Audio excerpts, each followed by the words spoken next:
आज मैं आपके लिए फिर एक नया वीडियो लेकर आया हूँ।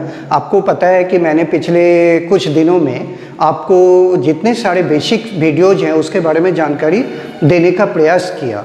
इन वीडियोज़ के थ्रू आपने बहुत सारी चीज़ों को बेहतर ढंग से जाना होगा, समझा होगा, और जो बेसिक चीज़ होती है इंग्लिश लैंग्वेज के उसके बारे में आपको एक पकड़ बनी होगी। और निश्चित रूप से ये चीज़ें जब बुनियाद मजबूत हो तो फिर आगे बढ़ने में काफ़ी सहूलियत होती है। और मेरा प्रयास भी हमेशा यही रहा है कि मैं आपके बेसिक को बेहतर से बेहतर करके मजबूत करूं, जिससे कि आगे आप तेज़ी से बढ़ सके। अन्यथा यदि आपका बेस कमज़ोर है तो फिर आप आगे बेहतर ढंग से नहीं बढ़ पाएंगे।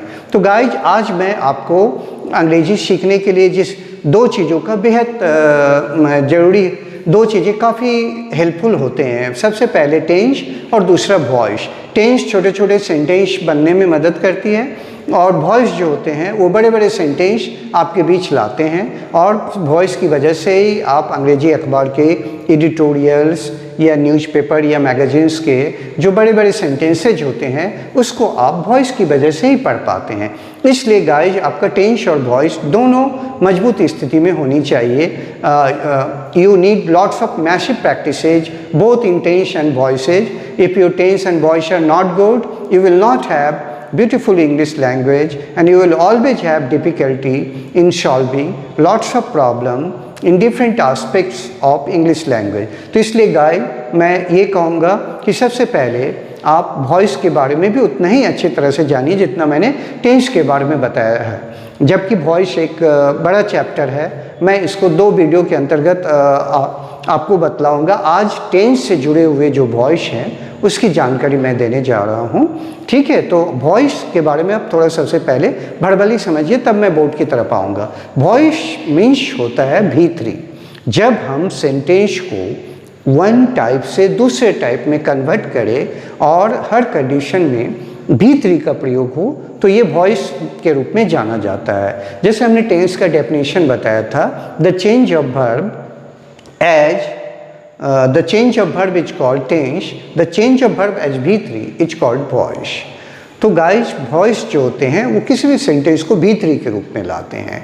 तो ऐसे सेंटेंसेज बहुत यूजफुल है क्योंकि इससे आप जो newspaper Hindu, the times of India, the Hindustan times, ये और भी जो दुनिया के अखबार हैं उसके जो एडिटोरियल्स होते हैं जिसको बिना पढ़े अच्छे कॉम्पिटिटिव एग्जामिनेशंस में दिक्कतें आती है, वो दिक्कतें धीरे धीरे गायब हो जाएंगे। तो इसलिए वॉइस भी बेसिकली प्रैक्टिस की चीज़ है। तो सबसे पहले टेंस के वॉइस में गाइज क्या ध्यान देना होगा। टेंस के वॉइस, टेंस कुल 12 होते हैं, लेकिन जब ये वॉइस के रूप में परिवर्तित होते हैं तो केवल 8 का ही वॉइस होता है। Simple present, simple past, simple future. Number 2 present continuous, past continuous, ये फ्यूचर कंटिन्यूस का वॉइस नहीं होता है। Future continuous is absent. Number 3 present perfect, past perfect, future perfect, इसका भी वॉइस होता है। और जो नंबर 4 है इसका वॉइस नहीं होता है। तो इस तरह से नंबर तीनों, present perfect continuous, past perfect continuous, future perfect continuous, ये तीनों हट जाते हैं और एक फ्यूचर कंटिन्यूस हट जाते हैं। तो कुल कितने वॉइस बनते हैं? 8 वॉइस बनते हैं। तो वॉइस बनाने के लिए एक सिंपल सा टेक्निक याद रखिए, इसी का मैं जिक्र करूँगा अभी। सबसे पहले सिंपल प्रेजेंट में इजम और B3, प्रेजेंट कंटिन्यूस में इजम और बीइंग, BEING, इजम और बीइंग V3, प्रेजेंट परफेक्ट में has have been V3, simple past में was were V3, past continuous में was were being V3, past perfect में had been V3, simple future में shall will be V3, future continuous में no voice, future perfect में shall have been, will have been V3। तो guys, voice को हम दो भागों में बांटते हैं। एक एक्टिव वॉइस होता है, दूसरा पैसिव वॉइस होता है। जो एक्टिव वॉइस होते हैं वो चीज़ें होते हैं जो अब तक हमने पढ़ा है। जैसे 24 हेल्पिंग वर्ब्स जो होते हैं, should, must, ought, to, may, might, can, could, is am, are, was, were, ये सब जो होते हैं एक्टिव वॉइस होते हैं। टेंस, जितना भी हमने टेंस में पढ़ा है वो सब एक्टिव वॉइस के अंतर्गत आएंगे। जब हम इन्हीं चीज़ों को परिवर्तित करके V3 के रूप में लाएंगे तो फिर ये पैसिव वॉइस के रूप में जाने जाएंगे। ओके गाइस, तो बस इसके रूल्स फिर मैं एक बार क्विक रिकैप दे रहा हूँ। इजम और V3, इजम और बीइंग V3, कंटिन्यूस में, फिर परफेक्ट में has been, have been V3, simple past में was were V3, past continuous में was were being V3, past perfect में हैड बीन प्लस V3, उसके बाद सिंपल फ्यूचर में shall be will be V3, future continuous का no voice, future perfect में shall have been will have been. Okay guys, तो active means 24 helping verbs, tense and other structures, उसी को जब हम रूल्स के अनुसार चेंज करके V3 में लाए तो पैसिव वॉइस होगा। तो आइए गाइज, अब मैं आपको परिचय करवाऊँ voice. It is the change of verb as V3, voice means of in V3। हाँ, अब आइए देखिए, हाँ वॉइस क्रियाओं का परिवर्तन होता है जो हमेशा V3 के रूप में होता है। वॉइस का मतलब ही होता है V3। एक्टिव वॉइस जो होते हैं ये 24 हेल्पिंग वर्ब्स, टेंस या अदर्स स्ट्रक्चर्स को बताते हैं, और जो पैसिव वॉइस होते हैं ये हमारे चेंज फॉर्म को बतलाते हैं। तो गाइज, अभी हमने जो शॉर्ट टेक्निक्स बताया उसी का मैं जिक्र कर रहा हूँ। जैसे सिंपल प्रेजेंट नंबर 1 लिखा हुआ है, इसका वॉइस होगा, पास्ट का होगा, फ्यूचर का होगा। देखिए यहाँ पर, इसलिए मैंने 1 2 3 कर दिया है। जैसे मैंने एक नमूना लिया है शॉर्टकट में आपको बताने के लिए, speak, speaks, spoke, shall, will, speak, ये तीनों टेंस से लिए गए। ये एक्टिव है, हमारे ऊपर लिखा हुआ है, ये एक्टिव वॉइस है। इसी को जब हम परिवर्तित करेंगे गाइज, तो देखिए कैसे पैसिव वॉइस में बदलता है। इज, आर, वाज, वेयर, ठीक है, V3, ये V3 क्या होगा, स्पोकन हो जाएगा। फिर शैल बी, विल बी, सबके साथ हमारा ये जो है ये स्पोकन आएंगे। ये जितने सारे हेल्पिंग वर्ब्स हैं, ठीक है, ये जितने सारे हेल्पिंग वर्ब्स हैं, इसके साथ फिर ये स्पोकन वर्ड्स का प्रयोग होगा। फिर गाइज आप देखिए, ये जो प्रेजेंट पास्ट कंटिन्यूस है, इसमें इज, और वाज, वेयर, स्पीकिंग, कंटिन्यूस में ING होता है, ठीक है। जब ये कन्वर्ट होते हैं, ये हमारा पैसिव वॉइस है। तो इज, और वाज, वेयर सब है। इसमें ये देखिए कीवर्ड को मैंने हाईलाइट किया है, बीइंग, बी में ING लगता है, इसका पहचान है ये कंटिन्यूस का वॉइस है। तो जितने होंगे इज, आर, वाज, वेयर, इसमें शैल, विल भी नहीं होंगे। तो इसलिए गाइज आप एक चीज़ गौर से ध्यान दीजिएगा, यहाँ पर मैंने कट दे रखा है, 4 5 6 होना चाहिए, बट ये 6 कट है क्योंकि फ्यूचर कंटिन्यूअस का वॉइस नहीं होता है। अब आ जाइए गाइज, नंबर 6 हमारा क्या हुआ, प्रेजेंट, पास्ट, फ्यूचर परफेक्ट, 6 7 8, यहीं पे जाकर वॉइस खत्म हो जाता है टेंस में। तो has, have, had, shall, will have, इसका जब हम पैसिव बनाएंगे गाइज, तो इसमें एक वर्ड बीन का प्रयोग होता है, ठीक है। बीन देखिए, स्पोकन। तो आपको ध्यान देना है कि जब हम एक्टिव से पैसिव बनाएंगे तो सबसे पहले क्या होता है, जो एक्टिव वॉइस का ऑब्जेक्ट होता है वो पैसिव वॉइस का सब्जेक्ट बनेगा, जो एक्टिव वॉइस का ऑब्जेक्ट है वो पैसिव वॉइस का सब्जेक्ट बनेगा। फिर गाइज एक्टिव वॉइस का जो सब्जेक्ट है वो पैसिव वॉइस का ऑब्जेक्ट बन जाएगा। उसके बाद नियमतः हम लोग हेल्पिंग वर्ब का यूज करेंगे, जो अभी हमने बताया, पहले भी 2 बार बता चुके हैं, एक बार फिर मैं बता दूं। Is, are, V3, is, are, being V3, has been, have been V3 past में, was, were V3, was, were, being V3, had been V3 future में, shall be, will be V3। उसके बाद गाइज फ्यूचर कंटिन्यूस का नहीं होगा, और तीसरा shall have been, will have been. इसके अलावा नंबर 3 में वर्ब हमेशा V3 के रूप में रहता है। केवल एक एक्सेप्शन है जहाँ पर V1 का प्रयोग होता है, वो मैं दूसरे वीडियो में बतलाऊंगा। नेक्स्ट चीज़ आपको ध्यान देना होगा गाइज, इसमें बाई का प्रयोग होता है। बाई का प्रयोग जब आप एक्टिव से पैसिव बनाते हैं तो बाई का प्रयोग होता है, लेकिन मैं अभी कुछ ही देर में आपको बताऊँगा कि जब हम अंग्रेजी अखबारों में ऐसे सेंटेंसेज को पढ़ते हैं तो बिना बाई का ही सेंटेंसेज यूज होते हैं, ठीक है। ये कंपल्सरी नहीं है कि बाई का प्रयोग करना ही होगा। By is our choice, whether you want to use it और not use it depends upon the circumstances which help in the formation of active into passive voices. So guys, you have to remember, if you want to transfer active into passive voice, you have to remember all these things. The subject, the object of active voice becomes the subject of passive voice, and the subject of active voice becomes the object of passive voice, and helping verbs are changed. Is, are, being, has been, have been, was, were, being, had been, shall be, will be, shall have been, will have been. V3 is always there, by is our choice, and last में जो होता है guys, वो subject object में बदलते, फिर object subject, ये ध्यान रखना होगा। जैसे देखिए मैंने आपको बताया यहाँ पर आई मी में बदलेगा, या मी हो तो वो आई में बदल जाएगा, वी अश में बदलेगा, या अस हो तो वो वी में बदल जाएगा, यू यू में बदलेगा, या यू यू में, फिर हिम ही में बदल जाएगा, या ही हिम में, शी हर में, या हर शी में, दे देम में, या देम दे में बदल जाएगा गाइज। तो अब आपको ये ध्यान देना होगा, मैं कुछ एग्जाम्पल्स आपको बता रहा हूँ, जैसे आप यहाँ गौर से देखिए, आई टीच देम, तो सबसे पहले जो मतलब बदलाव आते हैं, ये देम यहाँ पर आया तो ये चेंज होकर अभी हमने बताया ये दे में कन्वर्ट हो गया।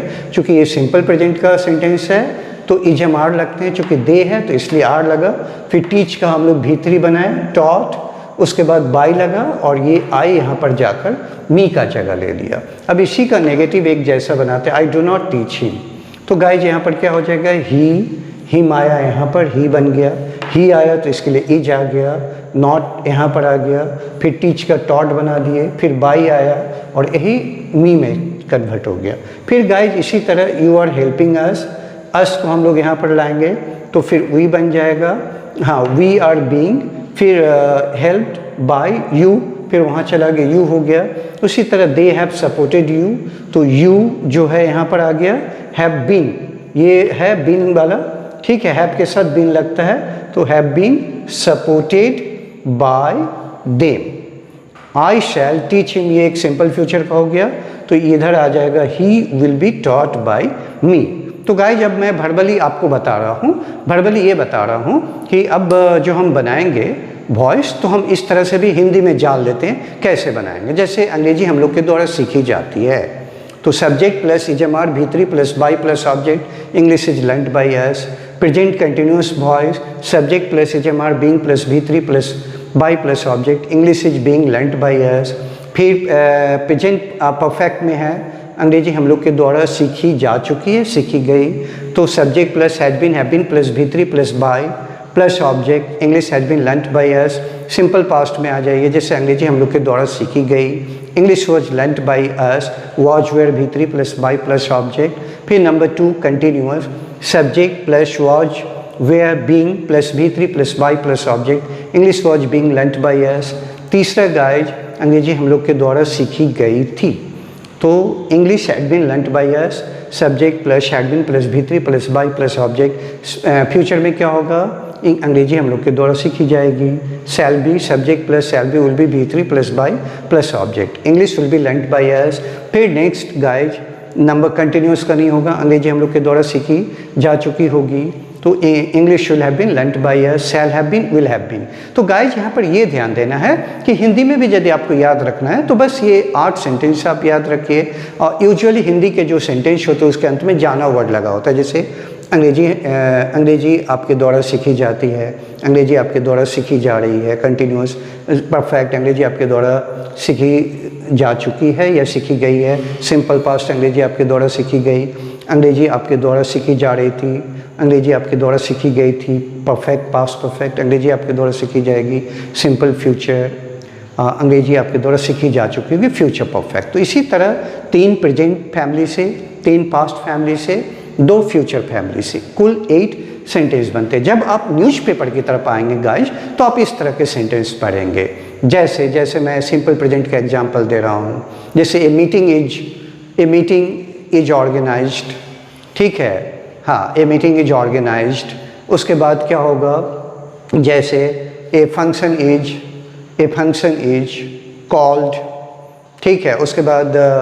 Neha is supported, Priya is supported, Sumit is taught, Ajay is taught, okay guys, हाँ प्लेयर्स आर सपोर्टेड, इस तरह यूज करते हैं। फिर कंटिन्यूस में यूज करना, ऐसे अखबारों में यूज होते हैं, जैसे 4 terrorist we're gonna down, 3 criminals were arrested, okay 4 people were shot down, okay ये हम लोग इसका प्रयोग हम लोग सिंपल पास्ट में करेंगे। फ्यूचर में कैसे करेंगे, जैसे a meeting between India and America will be held very soon, ठीक है, तो ये हमारा सिंपल फ्यूचर में हो जाएगा। उसी तरह a special meeting will be held between the district magistrate and the superintendent of the police of the district concern. Continuous में हम लोग कैसे करेंगे, जैसे a meeting is being organised in view of the recent events of that particular state। फिर इसी को हम लोग पास्ट में यूज करेंगे, ओके हाँ, जैसे some persons were being help by the government who suffer during the lockdown period. Future में नहीं होगा।